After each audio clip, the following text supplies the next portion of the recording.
Hello guys, kumusta po kayong lahat? May tips na naman po tayo, sana magustuhan ninyo ito. Si Cain at si Abel. Pagkatapos noon, sumiping si Adan sa asawa niyang si Eva at nagbuntis ito. Nang manganak si Eva, sinabi niya, nagkaroon ako ng anak na lalaki sa pamamagitan ng tulong ng Panginoon, kaya Cain ang ipapangalan ko sa kanya. At muling nanganak si Eva ng lalaki at Abel ang ipinangalan sa kanya.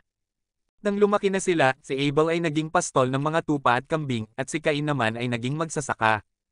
Isang araw, naghandog si Cain sa Panginoon ng galing sa ani niya.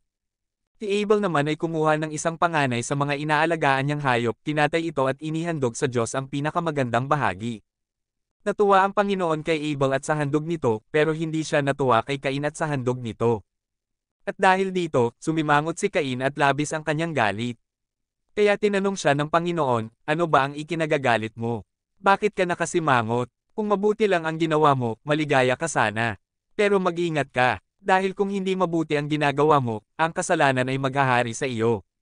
Sapagkat ang kasalanan ay katulad ng mabagsik na hayop na nagbabantay sa iyo para tuklawin ka. Kaya kailangang talunin mo ito. Isang araw, sinabi ni Cain kay Abel, halika, pumunta tayo sa bukid. Nang naroon na sila, pinatay ni Cain ang kapatid niyang si Abel. Pagkatapos, nagtanong ang Panginoon kay Cain, nasaan ang kapatid mo? Sumagot si Cain, ewan ko, hindi ko alam kung nasaan siya. Bakit? Ako ba ang tagapagbantay niya? Sinabi ng Panginoon kay Cain, ano ang iyong ginawa?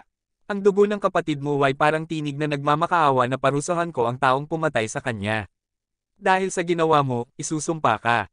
Mula ngayon, hindi ka na makakapagsaka sa lupa na sumipsip ng dugo ng iyong kapatid na pinatay mo. Kahit magtanim ka pa, ang lupa ay hindi na magbibigay sa iyo ng ani. At wala kang pirmihang matitirhan, kaya magpapagaligala ka kahit saan. Sinabi ni Cain sa Panginoon, napakabigat ng parusang ito para sa akin. Itinataboy ninyo ako ngayon sa lupaing ito at sa inyong harapan. Wala na akong matitirhan, kaya kahit saan na lang ako pupunta. At kung may makakakita sa akin, tiyak na papatayin niya ako. Pero sinabi ng Panginoon kay Cain, hindi iyan mangyayari sa iyo. Sapagkat ang sino mang papatay sa iyo ay gagantihan ko ng 7 beses. Kaya nilagyan ng Panginoon ng palatandaan si Cain para hindi siya patayin ng kahit sinong makakakita sa kanya.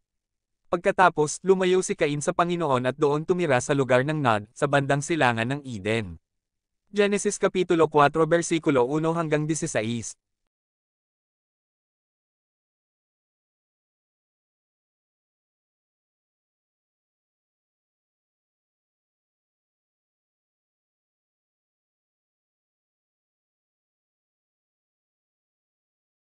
Guys, kag nagastuhan po ninyo padalaw po ang aking Celso Llorente channel YouTube. Like, share na din at mag-subscribe, papindot ma din ang button bell. Thanks guys.